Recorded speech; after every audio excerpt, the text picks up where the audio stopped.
Ladies and gents, this is the moment you've waited for. Welcome back to the Daddy Daughter Science Show. I'm so glad you can join us again for episode 4. If you haven't subscribed yet, please do. Happy Memorial Day. I wanted to say we're filming this on Memorial Day, but wanted to send our deepest condolences to all the families who paid the ultimate sacrifice defending this great country. Hi, Opa and Lulu. I call my grandpa Opa. They're my favorite military members, but I'm thankful for everyone who serves this country. If you remember, in episode 3, I finally got my big explosion I was begging for. This week we wanted to do a chemical reaction, as last week we did a physical reaction. And we also wanted to get back to using a kit. This kit this week we're using is the Dynamo Lab kit. It has 20 experiments in it and also includes most of the supplies that you'll need to perform all the experiments. If you remember last week on our 3rd video, I had to keep begging and begging him to get all the soda and all the Mentos basically from the store, and since we got so many Mentos, I'm still eating some. Sayla, do you know what density is? Well, I didn't, but when I did research before this video, I did. And density is how much space an object takes up in relation to the amount of matter in that object. Hey, Daddy, can you tell us about a pillow and a brick? Yeah, a brick is smaller than the size of a pillow. But it's really heavy. But the brick is very heavy, and if you're looking at the size difference, you think that the pillow would be heavier than the brick. But it's not as dense. So the pillow would sink down. Right, because the pillow is not as dense, though, as the brick. So the brick, therefore, sinks, where the pillow would most likely stay higher up. We can do a quick experiment of that to show you what it looks like. All you need is a simple cylinder of water. I'm using a Nerf dart and a quarter. So if you look at the quarter in relation to the size of the Nerf dart, you'd think that the Nerf dart would sink down really quickly. So let's drop the quarter in. Now, do you think it's going to float or sink? Please put in the comments below. So the quarter is more dense than the Nerf dart, which stays at the top. Now, what do you think would happen if we did it the other way? Do you think it would still float? Yep. Daddy, let's find a good chemical reaction experiment. All right, let's look through the book. Let's see here.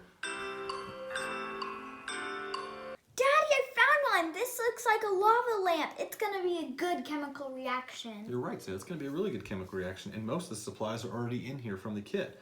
The coloring agent, food coloring, the foaming agent, which is Alka-Seltzer, a glow-in-the-dark powder, and a yellow measuring spoon.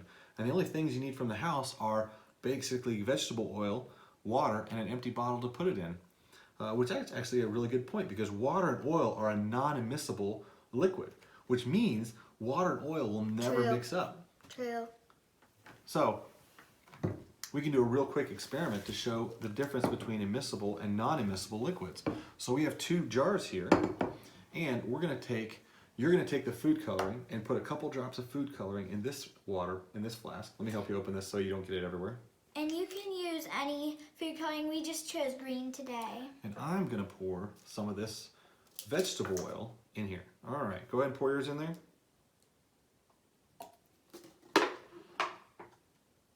Pour a little bit more. All right. Now, put that down. Put that down. And we're going to take these 2 and we're going to shake them up. Now, an immiscible liquid is a liquid that merges with another liquid. So you see here, the food coloring and the water are now one. And a non-immiscible liquid, like the oil and water, they will first shake up and gel together, but they'll slowly start to separate out into 2 different layers. So if you see here is the oil and the water. And guess why it's doing it? Density! All right then, let's get started, Daddy. All right. So first, I've already gone ahead and put in some water into this laboratory flask. I'm getting a little bit into this by buying these. And now, next step you're going to do is you're going to put some red drops of coloring agent, food coloring, inside of the liquid. Now, and you don't have to use red, it's optional. We're just using red because it's called a lava lamp, and lava's usually red. All right, as she's squeezing the droplets in there, similar to the previous experiment we did with the green food coloring, you're going to notice that it's immiscible and it's going to combine together as we stir it up. Next, Selah, we're going to take and we're going to pour in some more of the oil into the jar. Now you're seeing it's like looking. It's starting to separate out. Yeah. Why is that? Because the density in the oil is lower than the food coloring. Right, so the oil is lighter, less dense than the water, which is more dense. That's why they're separated. Say, let's go ahead and add some glow-in-the-dark powder in here. Just to make it fun. Now, what are you noticing, Selah, with the powder as it drops through the oil? I'm noticing it is more dense than the oil. Very good. So the next thing we're going to do is we're going to put the foaming tablets into the solution. This is going to make the lava lamp part. So what we're going to notice is the foaming tablets are going to fall through the oil into the water. They're not going to see any chemical reaction until it hits the water. When it hits the water, it's going to start fizzing. And what's the fizzing? The carbon dioxide gas bubbles. Carbon dioxide again. And the carbon dioxide gas bubbles are going to carry the water molecules back up through the oil and therefore pop at the top. When they pop at the top, that's going to create the lava lamp effect. All right, so let's go ahead and drop these tablets in there. I'll give you some and I'll take some. You ready? 1, 2, 3. Drop them in. All right, now you see the bubble effect that's coming in? Now you can see the various types of carbon dioxide gas bubbles. Now it's starting to fizz. Hey, do you see that? It's kind of starting to glow. And look, it's almost pink. Whoa.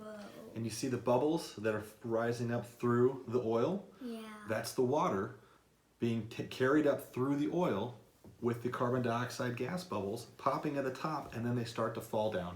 And I can see this one.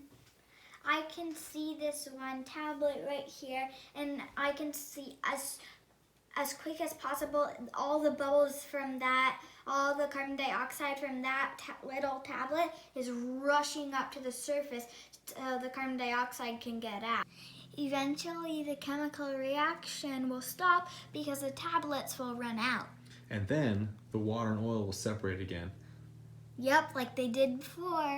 Selah, what did you think of that chemical reaction experiment? I liked it a lot, and I liked how it talked about the density and the chemical reaction, and I added bonus. I like that it matches my shirt because I added the right amount of food coloring. But the sad thing is I had to do a whole lot of research. Not that I don't like doing research, it's just that I wanted the book to... You wanted the book to provide the why. Also, when we watched some of the videos didn't drive down into the more details of the experiment. It just did the experiment basically and really didn't talk about anything. But if you want to learn more about the experiment, you can always watch us. Yeah, because we're way better. So thanks for watching another episode of the Daddy-Daughter Science Show. Please subscribe if you haven't already done so, and hope you enjoy science as much as we do.